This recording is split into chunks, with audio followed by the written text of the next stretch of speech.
body started shutting down. I couldn't breathe. So I ended up going into the hospital and I flatlined.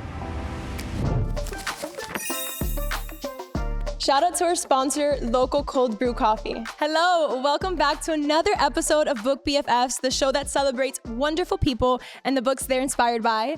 I'm your host, Jenny Valdez, and today I am here with the one and only artist, Ricky G, and we're gonna be discussing The Subtle Art of Not Giving a F by Mark Manson. Hello, Ricky.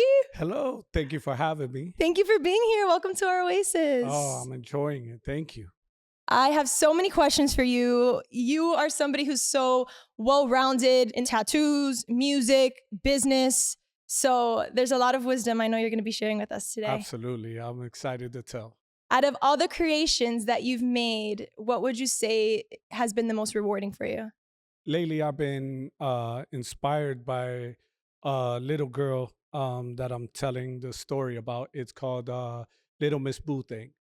And it's a art it's a painting that I started just simple, just a little girl flying a little kite of a heart balloon, and it's just filled with a lot of love, and this little girl has been telling the story and over and over and over again, and empowering other little girls and guys as well, you know, with her story. I'm actually in the middle of the book right now, which I'm writing myself. Wow, congrats. I Thank didn't even know that. I feel like you're a man of all trades. You never know what hat you're going to pick up with you. Yeah. That's amazing. Thank you. And can you tell us a little bit more about your artistry from tattoos to actual painting? Okay. So I was a celebrity tattoo artist for about 30 years. I started when I was 16, 17 years old. And I've been on tour with groups like Backstreet Boys, Drew Hill, Bone Thugs and Harmony, Mary J. Blige, Genuine, Timberland, you name it. I've been all over. I've also done a lot of athletes and so forth. Ray Lewis from the Hurricanes, where he was in the Hurricanes before he made it into the Pro Ball and all that stuff. So just a lot of good people around me and stuff like that. And that's how I developed my talents in the industry and built my name. And you built your network. Yeah, built my network from there. Yeah. Of course. And in that process of you touring and getting to know different people, who was somebody that you met that you're just like, this person impacted me so much? There was a comedian. I was on the Budweiser tour. It was with Drew Hill and Genuine. And there was a host named Pierre Edwards. And he was a comedian. He's one of my good friends till this day. We hit it off. And on the road, everybody thinks it's glamorous and stuff, but it's not. It's so hectic, and you know, everything Speak between. Because I had to do the same thing that the artist did. So my job consisted of waking up with them at 5 o'clock in the morning, going to all their press shows, all their interviews.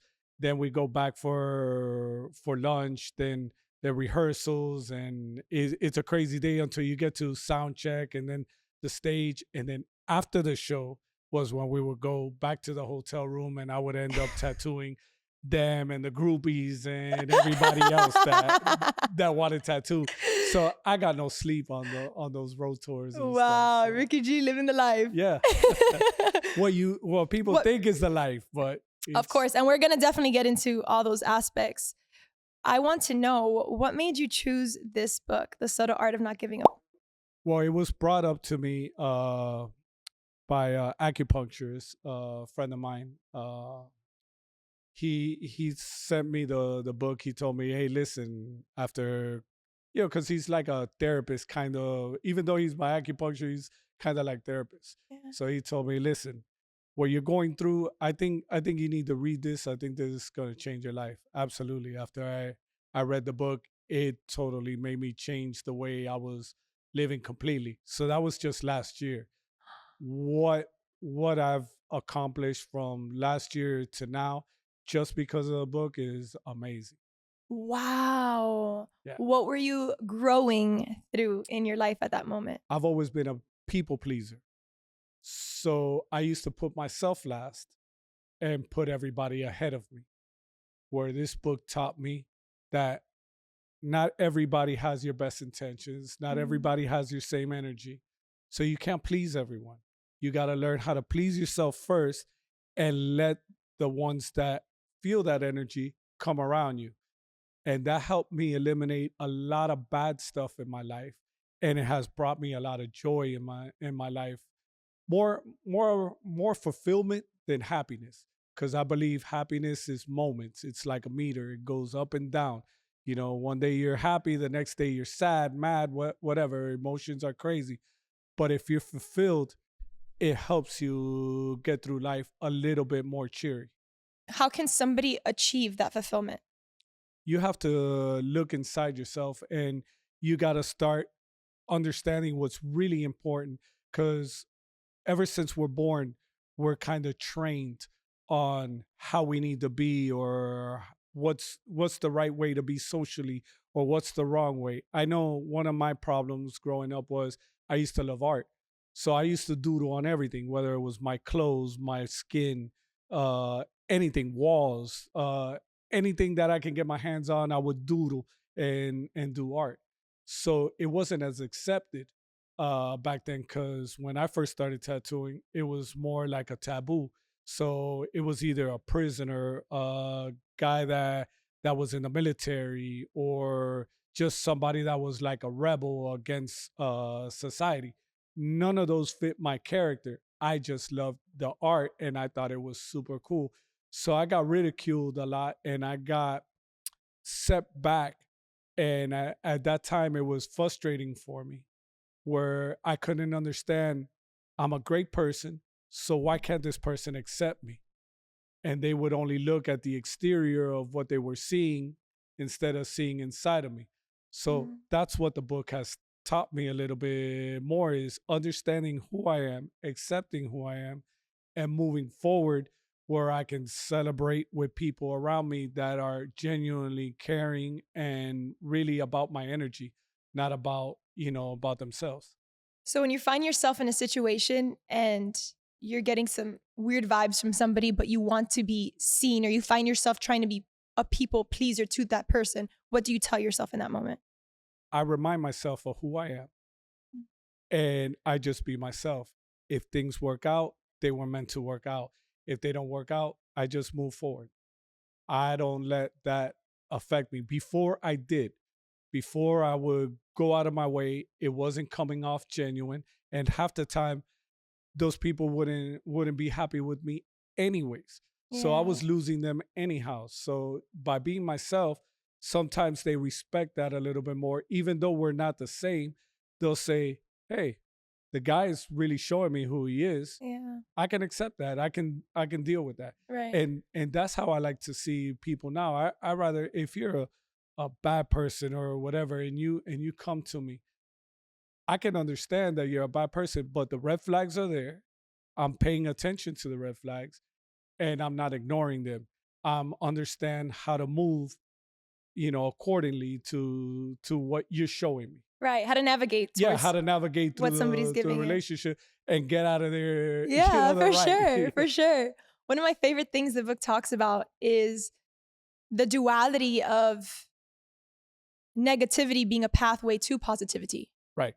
And not being stuck on the mindset of, well, I always have to be happy. Life always has to be great. I don't need to struggle. I only need love, not pain. And this book really discusses the polarity of both, how you need both spectrums to be able to get there. To get So, what would you say is something negative in your life that you've turned into a positive?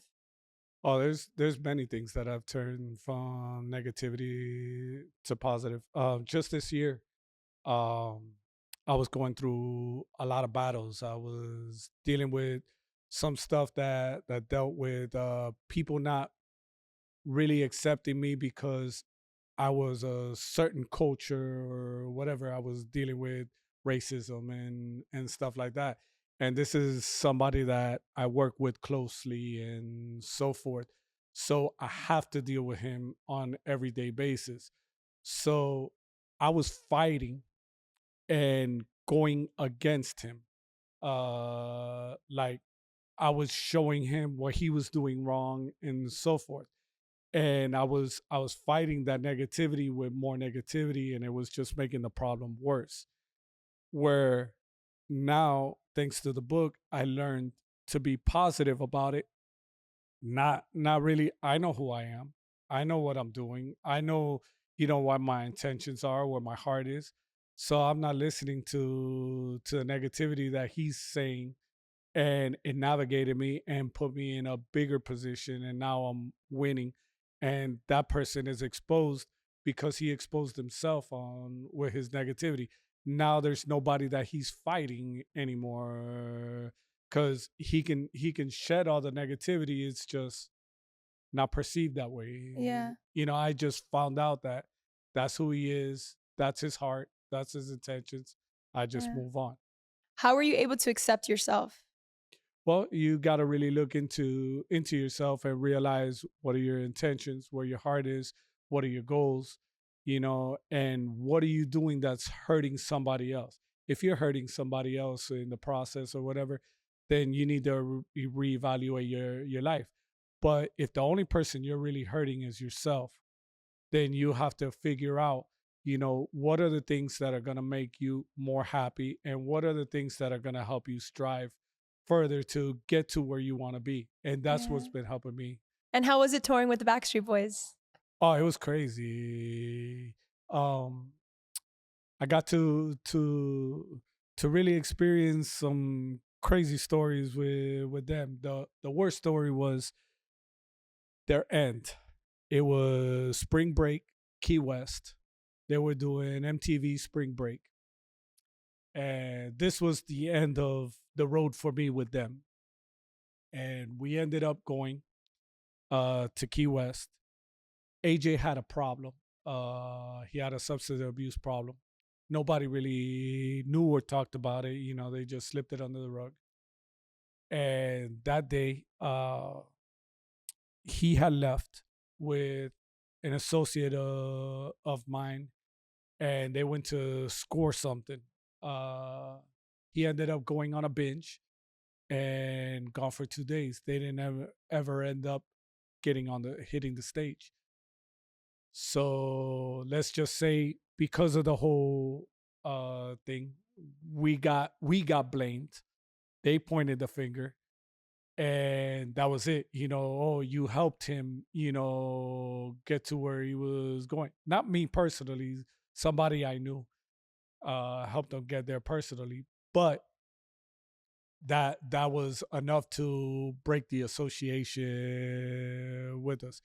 But it was crazy. I remember getting mauled in the Florida Mall in Orlando when they were performing, and before they were performed, they sometimes go to the mall and stuff, and the people just rushed us. I mean, it was like I was playing security guard at the same time, and it's Yeah. it's crazy.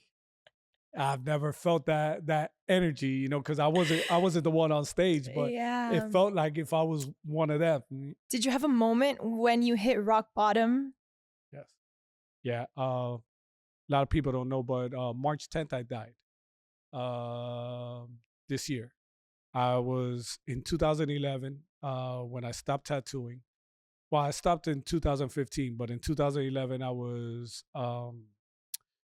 diagnosed with rheumatoid arthritis. I was on a medicine called Humira, and Humira was helping me with the arthritis, but it was hurting me in other senses of my body. And I really didn't have rheumatoid arthritis.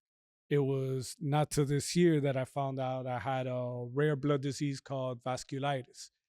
So it wasn't as intense as the rheumatoid. So the Humira was actually causing damage to me. So my body started shutting down in December of last year, and I started losing a lot of weight. And come March, I couldn't breathe. My lungs were filled with blood. I didn't know that. So I ended up going into the hospital, and I flatlined. When I flatlined, they brought me back. They told my family and kids and stuff that prepare for me, that they don't think that I would make it and stuff. I was 17 days in ICU, and fighting, and it was an emotional roller coaster for me. But like everything else, like I was telling you about the book, I believed in myself. I really fought hard. I have a lot of people that depend on me. And I just kept fighting. And here I am. I'm healthy as all can be right now. I'm on the right treatments now, and I'm back. Wow. Yeah. Wow, wow, So that was a big wow. overcome this year. Yeah, no, I'm processing that because that's, very, very heavy. And it's interesting because full circle, the last chapter of the book is about and then we die. And then we die. And they talk about how sometimes when we have death experiences, whether it be us going through it or witnessing somebody else, that's when you really realize what really matters in this life. Yep. So for you having almost had that experience yourself, what did you take away from that? Well, the things that hold us back the most is fear, right? So what's the most thing that you could fear of this earth is your death. So being that you've gone through and overcame that, what do you have to lose? You have nothing to lose but everything to gain. So that's where what I got from it. I learned that as long as I set my mind, my intentions are pure, and I keep manifesting till it's not gonna happen overnight, but it'll eventually happen. Do you currently fear anything? Nothing. Nothing right now. I did fear a lot of things before. I used to fear what people thought of me, the perception, what I wore, I'm 50 years old. You see how I'm dressed. Not too many 50-year-olds, try to dress like a teenager or stuff. I don't see myself like that. I look myself in the mirror and I'm still that 20-year-old guy. I don't fear what people are gonna say about me or perceive of what they think, I am. I don't think that. And before I did, and that used to stop me from a lot of places. I'll tell you a little story. I was in a movie called Let's Be Cops. It was with Damon Wayne Jr. and Jack Johnson, I believe his name was. I uh I had the audition for the main thug role in that movie. So it was a Russian mobster. So it was my first big role that I was gonna that I was so nervous and so unprepared because I wasn't genuine. I was more worried about what they were thinking of me than who I was. And when I walked into the room, I blacked out. So I did the audition. It was an improvisation that I had to do or whatnot. And I sat in the room and I did the whole thing that I needed. And the director was like, yes, yes. But that's what they do. They just because they don't want to tell you what they're really feeling. Of course. I went back home. I didn't feel good about it, because I knew I blew it. I knew I had blown it. So I left home, and on the way home, I got the phone call. Listen, we can't use you. You have a tattoo on your neck that has the American flag, and you need to be Russian. And we can't pay a makeup artist this much money to follow you all day and stuff. It was an excuse because in reality, it was just that I failed. I can't blame them. I got to blame myself for not being genuine and showing out how I needed to show out that day, and just show them who I was as a character. Wow, I love that you shared that story. Thank you. Yeah. Because in hindsight, looking back now, did you really see it? Do you really see it as failure? No, it was a learning experience for me. The next 2 months after that, I got a role in Dirty Grandpa on that film. It was really cool. That's amazing. But you see, and as humans, I don't fully understand why we get so scared of failure. It's the fear that we were talking about earlier, right? Yeah. It's this fear of failure and fear of messing up, especially when all eyes are on me and I just want to be liked and seen by everybody. Right. Right. And so hearing you even share that story of like, I had this audition, it didn't go great, to now I made it and I was in Dirty Grandpa with all these great people. What would you tell somebody who has failed and is trying to learn the lesson from that failure to create success? Just keep being yourself. Just keep being yourself and keep doing what you love to do. As long as you do it from the heart, it'll show out that way, and you'll blossom. I mean, there's people that aren't really realistic with themselves. You know, you have to be realistic with yourself, and you really gotta buckle down and know, look, this is who I am. You know, I'm this, I'm that, I'm that. I need to work on this, I need to work on that. But in reality, once you know your faults and your strengths, use them to your advantage. Yeah. It's just like the red flags when you see somebody's energy. When you see the red flags on the person, many times in relationships, you see the girl, she's hot, you know, you wanna, Yeah. you know, you wanna continue, but you know she's a bad person, but you still you want that chemistry because they look so Yeah. good. But you know, in your heart, it's not gonna work out. Yeah. You know, she's not there for the right reasons or whatever, and you continue, then that's your fault. That's not that person's fault. Wow. In being in the tattoo business, when I opened up my second shop, I had brought a guy from my first shop, and I made him my partner. And I brought him over to the second shop. I said, listen, you don't need anything. All I need is your skills. I'm gonna set you up for life. This is gonna be your shop. Well, he had the mentality of the boss mentality. Oh, now I don't have to work. That's when you have to work the most, when you're building something. But he didn't take it like that. And he ended up putting me in kind of a bad situation debt wise, you know, financially, because he didn't really do what he was supposed to do. And then at the end, he quit. He basically couldn't take it anymore or whatever and went back to doing what he was doing. Yeah. So for a little while at the beginning, I would blame him. Oh, my failure is because of him. And I would point the fingers. Well, that's not true. I knew the red flags. I chose to ignore him because I put his talent over his way of being. That's not his fault. He showed me who he was from the beginning. I can't be mad at him. That was my fault. Those were really my failures because I believed in somebody more than they believed in themselves or the power of what they were able to do. And yeah, I got screwed over, but really I screwed myself over. And if it wasn't for that lesson, I wouldn't be here today, like knowing that you can't point the finger anymore at people. You just gotta see it for what it is, move forward, and move accordingly to what you really see. Yeah. And it's taking that accountability, taking that responsibility for your own actions. Yeah. Versus pointing the finger and pointing the blame on everybody else around you. Right. We create our own experiences. Yeah. So accountability is a big part of growing. Once you learn how to become accountable for your actions, then you can move forward and you can be great.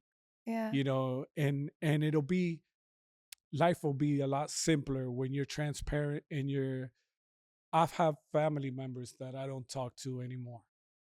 And it's because when we're at a place or we're in a party or something, they want to lie and they want to tell these lies to these people or whatever. And I'm okay with, you know, not blowing their cover or something. But I know inside those aren't truths. Yeah. So then I pull them to the side. I say, hey, you know, that's not real or that's not true. And they're so caught up in their lies that they believe it themselves. And then, you know, you're at a point is, do you really want that headache in your life? No. Right. You want to be simple. You want to be able to be transparent, not to worry about what words are going to come out of your mouth or or what you're gonna Definitely. feel or what people are gonna think. You want that in your life. Yeah, That's what that taught me. for sure. Yeah. And as you've evolved, how has your art evolved with you? Oh, it's been amazing. I went from not being accepted to some of the biggest shows to getting into the biggest shows. I got a big one coming up now in Pines for the City. They turned me down 3 years in a row, and I couldn't get in. And it was because what I was doing reflected on the art that I was demonstrating. Mm. So then all of a sudden, after I came back out of the hospital, I poured every bit of my energy and every bit of that roller coaster that I was going through in the hospital. Mm. I put that into my art. And that little girl that I came up with, she blew up. And it's simple. I used to the art that I used to do before was more detailed, more time consuming. It was like really like I was trying to be perfect. And it didn't have no soul. My new art has a story. It has soul. So I'm painting from the heart. And this little girl is telling my story. I'm just using the little girl and the little boy. I have a little boy as well in there, and they're telling my story. Wow. How important is it to own your story? It's big. It's big. It's a big thing for me. I've I've walked a lot in this earth. In the 50 years that I've been here, I've done a lot in my life, and it's been a struggle at times, and I've could have gone negatively very easily, especially growing up in Miami. Facts. It's crazy. So Facts. you could go two ways, but my heart didn't let me. I stayed positive, and I always been true to myself. Um, like I told you, there was times that I didn't come out as genuine because I was trying to please others. But Mm. growing up, you grow and you grow and you grow and Yeah. you start figuring things out. Hey, this doesn't work. This works, and now I'm a better person because of it. At I least love a better that. version of myself. Definitely, and that's what it is. It's Yeah, about getting better. People look back, oh, but you've changed. I'm supposed to change. yeah, I'm supposed to grow. Some people grow for the better, grow for the worse, but evolution is part of the process. The book discusses a lot about good and bad values. yeah. What would you say are the top 3 things you value in life today? Family is the main thing for me. That's number one. I keep them out of my social media. If anybody's ever gone in my social media, there's not a picture on there, of my family. I keep them away because sometimes when we're away somewhere, somebody recognizes me, they come up to you, they want to talk to you. I'm a very friendly person, both online and offline, and I cater to a lot of people, but I don't want to put nobody's safety in danger. So that's one of my biggest thing. Uh, Second thing is my well being. I've I've spent about 30 years of my life putting myself to the side for other people. The last 20 years, I've been really motivated into building myself. I was telling one of the guys earlier, uh, I had DMX at the top of his prime call me one day. I was sleeping in bed. My daughter was 3 years old at the time. We had just put her to sleep a little while. And at that time, I was always out of the house. I was always on tour and stuff. So they would see me barely on the weekends and stuff like that. So I had a lot of time to catch up. When I was home, I was home. So DMX calls me about 3 o'clock in the morning after he did a show down here, and he wanted me to go tattoo him. And we had discussed it a few weeks before that, before he came down, and I already had his drawing and everything set up. And we went to. I told him, "Listen, I'll pick you up at 6 o'clock in the morning, and I'll take you to my shop." He's like, "No, if you're gonna tattoo me, you're gonna tattoo me right now. I'm DMX." Blah blah blah blah blah blah. And I said, "No, I'm not doing it. I'm home. I'm with my family.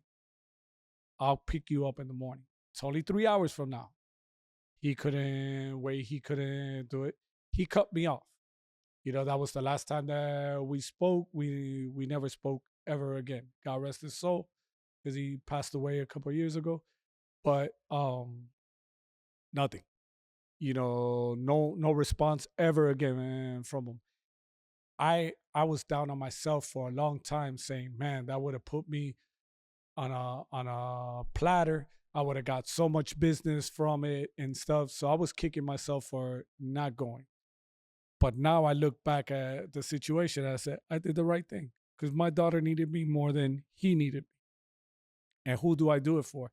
Do I do it for her, or do I do it for the limelight or the stars? I got Instagram famous, mm, by luck, to tell you the truth. It was just being myself. I had last year, I think I had only 150,000 followers. When I started with the art and started sharing, being transparent, and started sharing my life on lives and stuff like that, like, truly, this is who I am. And there's no black and white, there's no editing, there's no nothing. When people started seeing that, my Instagram started blowing up. I had a TikTok that went viral, and I did a music video with Sebastian Yatra. And when I did that music video with him, I blew up even further. And now I'm at 1.1 million and growing. And how have you been able to maintain authenticity through your platform? The book, the book taught me just to be myself and not worry about, if you're yourself, if it's right, it'll work. If you force it, it's more work trying to force it. And it's more of a letdown later on. Yeah. And it doesn't ever work because it doesn't come across as genuine. When you're truly genuine, it comes across. Of course. And they'll see it, they'll feel it, and you'll blow up. Yeah. Energy doesn't lie. No. No. Is there one final takeaway that you had from this book that you were just like, this one part changed me? I would say at the beginning of the book, when he says, a positive, needing to be positive is negative. When he says that, it took me a minute to understand it, but it's just like what I was saying. It's if you accept the negativity, then you're living positive. But when you keep trying to be positive, but you have nothing but negativity in you, that's going to come across. And all you're going to have is negative results. Yeah. Where when you accept it, okay, this is who I am. This is my skill. This is my trade. This is what I have to offer. Let's see where it goes. That'll become positive. Right. And it's the truth, because when you're coming from a needy place of positivity, that's already in a state of lack. Yeah. Which is what he talks about. So that's super cool. So we're going to get into a fun little game now. And it's just a way to get to know you a little better through some fun questions. So we'll see what's in the magical jar. Vamos a ver. If you could be a character in any book, who would it be and why? Probably be Charlie Brown. Ooh, why? My dog is my best friend. I have a little Frenchie named Kilo. He's a little white Frenchie. He's my life. And I'm just like that. My situations are similar to his situations. And I deal with certain things, I used to anyways, deal with certain things the way he done. But I've learned to grow from it, and now I'm basically Charlie Brown with the lessons. Wow, okay. Charlie Brown with the lessons. Let's go. Make sure it's quoted and noted. What's the most adventurous thing you've done or would like to do? Well, the most adventurous thing I've done was probably jump out of an airplane. Ooh. I want to do that again, but I want to do it by myself. The first couple of times that I've done it, it was just with somebody else strapped. I think the adrenaline rush that I've gotten from it is amazing. Wow. And you feel like you're on like top of the world, and you're Yeah. seeing, everything's coming fast, and you're learning how to, cope with it, that you're gonna have to land, so, Hopefully. right. Hopefully. So we're coming fast. Yeah. You're coming. It's a into nice little adrenaline rush. If you could become fluent in any language, which would it be? Chinese. Why?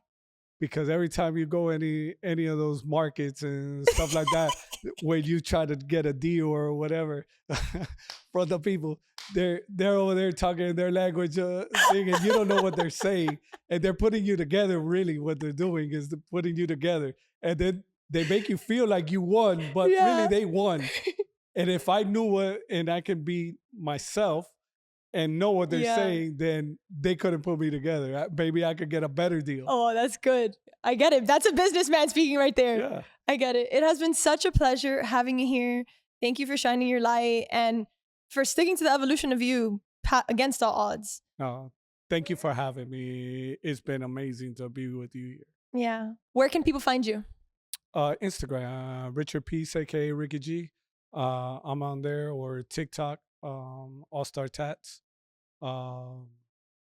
Basically, or www.artbyrickyg.com. Let's go. Well, there you have it, friends. We just finished rapping with Ricky G. Make sure to check him out and his artwork. If you want to check out the book, The Subtle Art of Not Giving a F by Mark Manson, make sure to click the link in the description below. As always, like, comment, and subscribe, and let us know your favorite part of this episode. Turn the page. We'll see you in the next one.